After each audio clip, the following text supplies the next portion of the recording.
Halo, dengan saya Bung Ropan. Saya berada di Rai Soccer TV dan Liga Premier Inggris sudah dimulai sejak hari Jumat waktu setempat atau Sabtu pagi dengan diawali kemenangan 3-0 dari juara bertahan Manchester City atas Burnley. Tapi apa yang dicapai City dengan Pep Guardiola sebagai pelatih hanya bertahan sehari karena langsung dikudeta diambil alih oleh Newcastle United.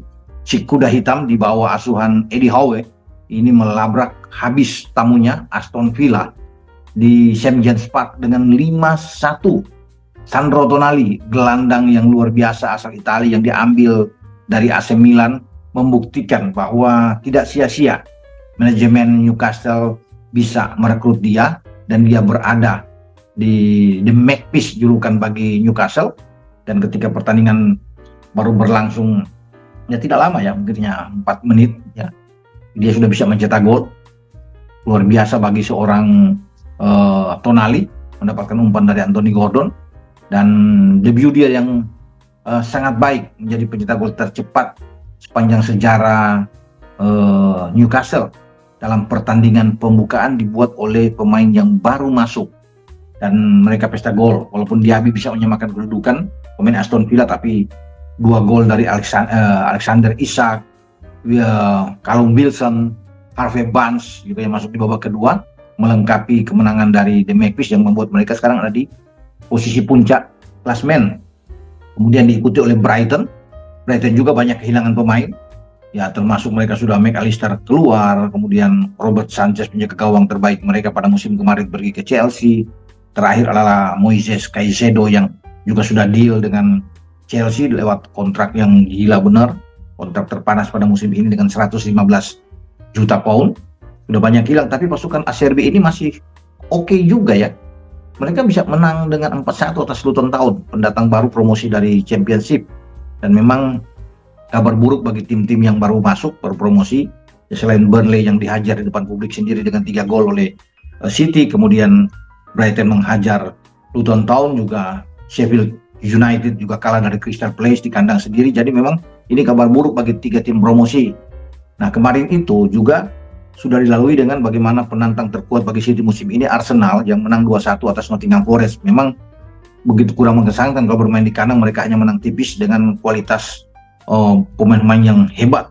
Ya, kalau bisa dilihat ya, mereka sudah bisa mendatangkan Declan Rice, Kai Havertz, dan sudah muncul Julian Timber, tapi mereka hanya bisa membuat 2 gol itu di babak pertama lewat Nketiah dan Saka ya. Dan sebelum ada Awoniyi bisa membuat gol balasan dari Forest. Dan bagi di Ganes mereka hanya menang tipis, tapi yang penting 3 poin untuk pasukan Arteta. Nah, dalam Super Sunday tadi malam ini luar biasa. Pertandingan yang diharapkan akan memenangkan salah satu, apakah Chelsea atau Liverpool, akhirnya kembali lagi-lagi ini berakhir imbang 1-1. Karena pada musim kemarin 2 tim ini juga bertarung dengan 2 hasil yang sama. Draw di Stamford Bridge 0-0, draw juga bermain di Anfield dengan 0-0. Kalau bisa melihat dalam 5 pertemuan sampai dengan tadi malam, khusus bicara di IPL ya, ini kedua tim draw terus bermain. Ya, kita tidak hitung pertemuan mereka pada musim yang lalu, bagaimana Liverpool bisa menang di Carabao dan juga bisa menang di FA Cup ya pada 2022. Tapi ya, saya pikir itu hanya di 2 pertandingan final yang berlangsung di Wembley. Tapi kalau di IPL selalu draw ya. Dan sayang sekali Liverpool tidak bisa mempertahankan kemenangan mereka. Jelas Luis Diaz yang sudah membuat gol pertama, namun bisa disamakan oleh pemain debut mereka tadi, AS Monaco, yang diambil oleh Chelsea, Axel Diazic ya, yang bisa menyamakan kedudukan ini. Ada 2 gol yang terjadi juga yang dianulir oleh wasit. Salah bisa membuat gol. Kalau gol salah ini tidak dianulir oleh VAR, Liverpool akan unggul 2-0 dan saya pikir agak berat bagi Chelsea untuk bisa mengejar. Tapi Chelsea juga bisa membuat gol lewat Ben Chilwell yang juga dianulir oleh VAR karena kedua, baik Salah maupun Ben Chilwell, ini terperangkap dalam posisi offside ya. Dan bagi kedua tim ini ya harus bisa menerima, harus puas dengan hasil imbang 1-1. Dan bagi juga Chelsea sendiri, kedatangan Caicedo ini akan menambah kekuatan mereka, karena kemarin kalau bisa dilihat Enzo Fernandez bermain bagus, Conor Gallagher di tengah, bisa mengontrol permainan dengan sangat baik. Ya, mereka bermain lawan Liverpool dan mereka bisa unggul dalam ball position melawan Liverpool. Ini sesuatu yang jarang terlihat kalau Chelsea bermain dengan keunggulan ball position. Ya, bahkan terlalu tinggi 65 berbanding 35. Tinggi kalau bisa dikatakan. Ya, walaupun mereka kalah dalam hal tembakan, tapi mereka unggul dalam hal on target karena Liverpool cuma 1 on target, mereka ada 3-4 on target yang bisa. Saya pikir ini sisi positif yang dilakukan oleh pelatih baru mereka, Mauricio Pochettino.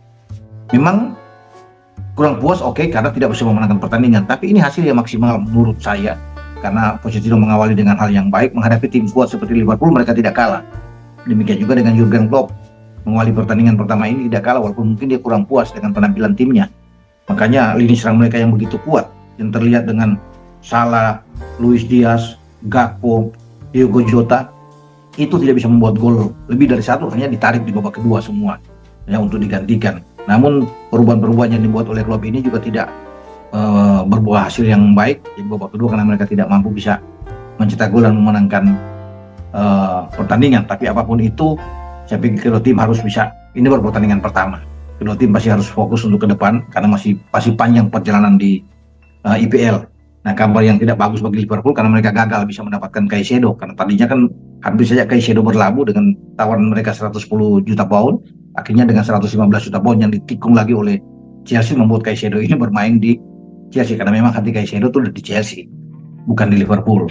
Dan dia akan ketemu dengan rekan dia Robert Sanchez. Padahal kalau dia ke Liverpool juga akan ketemu dengan rekan dia McAllister yang sudah lebih dulu menyeberang dari Brighton ke Liverpool. Tapi apapun, inilah bisnis sepak bola yang terjadi.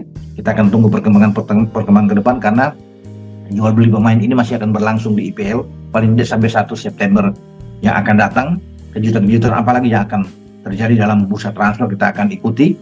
Dan satu lagi hasil pertandingan yang draw kemarin adalah Brentford bermain imbang 2-2 dengan Tottenham di laga pertama. Sambil kita akan menunggu laga nanti akan dimainkan malam ini waktu setempat atau dini hari ya Selasa antara MU menjamu Wolves, dan saya rasa MU akan menang dengan presentasi 60-40 untuk pasukan Erik ten Hag.